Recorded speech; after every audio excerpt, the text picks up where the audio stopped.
Welcome back to the Bluechip Breakdown, Vols fans. I'm your host, Bull, and in today's video, we will be talking about some more transfer portal news and updates, and we'll also be updating on some of the guys that we're targeting in the 2024 class.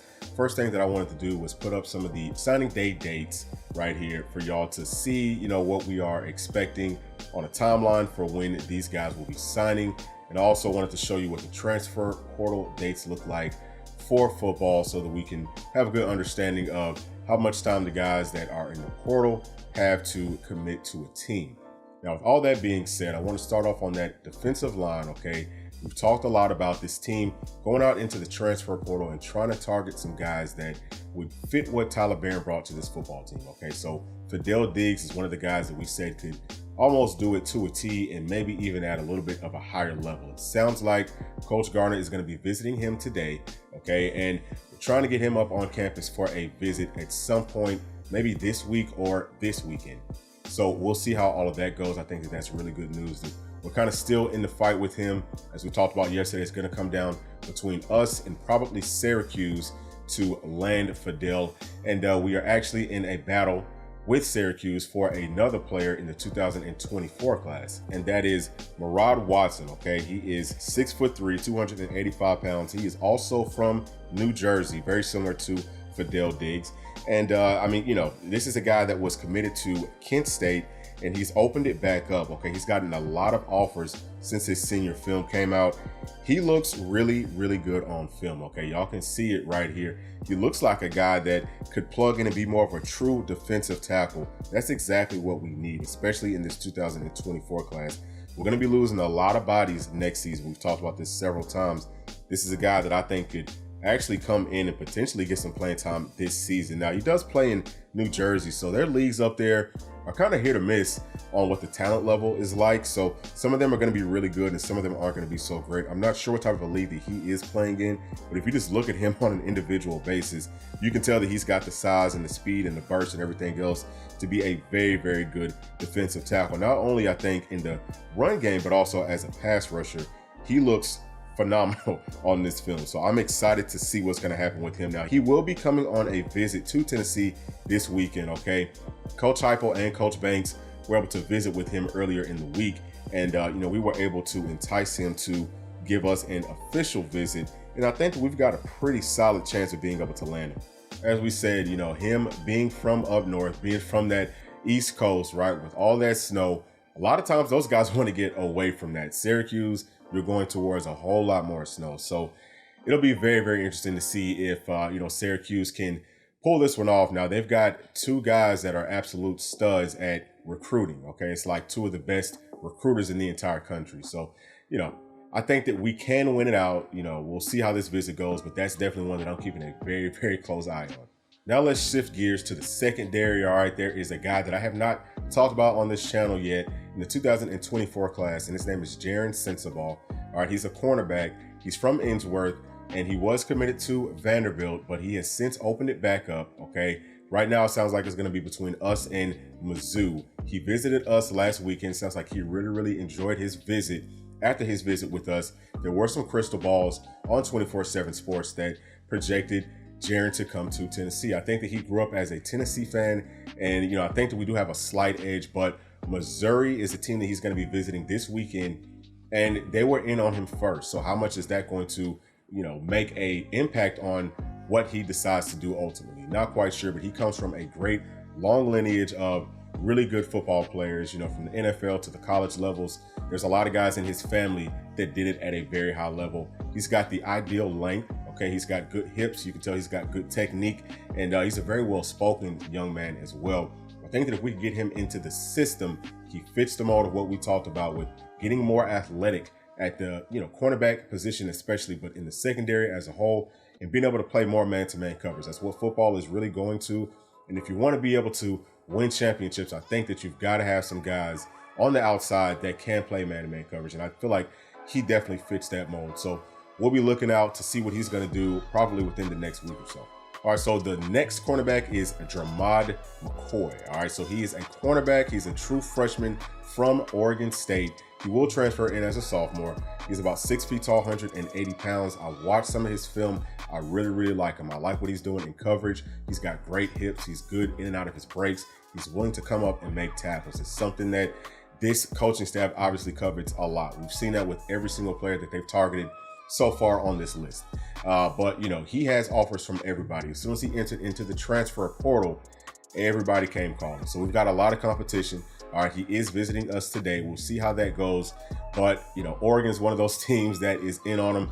I feel like anytime they're in on somebody, Oregon, Ole Miss, those guys, you know, Florida State, they do a really good job in the transfer portal, but it's more specifically Oregon because they're paying these guys so much money. So we'll see, you know, if Tennessee can entice him enough to kind of shut it down some, you know, maybe dwindle it down to a top 3, 4, 5, and maybe we can make that list. And then hopefully we can finish it out strong. He's definitely a guy that I think could come in and fit into one of the secondary roles on this football team, whether it be outside at corner or at nickel. I think that he could do it at a very high level. All right, and the last secondary guy is going to be Devin Marshall. Okay, he is a cornerback. He's 6 feet tall, 200 pounds. He plays at Villanova. I believe that he's a sophomore this season. He's in the transfer portal. If he transfers in, obviously he will be coming in as a junior. He'll have 2 more years left to play for us. I watched some of his film, okay, not a whole lot, but from what I saw, I was not impressed. Just going to be honest. I feel like that is a reach. And to me, you know, it kind of shows a little bit of concern, you know, with, I guess, maybe the depth, or maybe it's the starters that we have on this roster right now at cornerback. It's because I don't see a whole lot that you love out of him. He gets lost a lot in coverage, doesn't get off blocks very well, does look like he's kind of willing to get in on contact, but he doesn't look like a very good tackler. Now, he does have good size. Maybe the idea is to get him in and maybe move him somewhere else. I just don't know where he would fit in that because, you know, again, he's not the most physical guy. He's got good size. Maybe he could play safety, but I think that he really is more of a cornerback. Maybe they want him to play star, but again, he's just not physical enough, I don't think. So we'll see what happens with that. I feel like, you know, if I was on the coaching staff, I would try to hold off on, you know, allowing for him to come onto this roster until we see what some other guys are going to do. Not sure how many other offers he has, but I'm sure that he will have some. But I'm just not too impressed with Devin Marshall. And the last guy that we're going to talk about today is Jalen Farmer. We spoke about him briefly, okay? He is the offensive lineman, probably going to be playing guard from Florida. He is in the transfer portal. He's a freshman. He was a 3-star coming out of high school, and I believe he's still a 3-star in the transfer portal.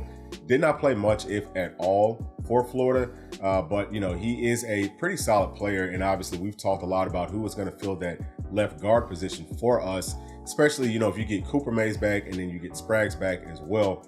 We're going to have a complete offensive line, but we could use an upgrade at left guard. Would he be an upgrade? I'm not 100% sure of that, but at least you get another body to come in and create a little bit more competition for those guys.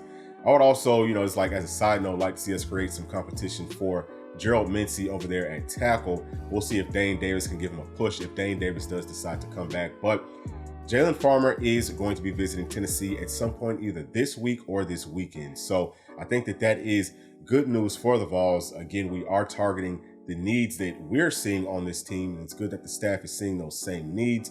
And, you know, I think that, you know, again, Jalen is a guy that could potentially fill it. Now, there has been some talk about Tate Rutledge from Georgia transferring to Tennessee. I don't know how true that is because we are targeting a few guards in the transfer portal. And if it was, you know, it's cut and dry as what people are saying, you know, talking about he has some family that is actually attending Tennessee right now and that there's a lot of ties there. He grew up as a Tennessee fan.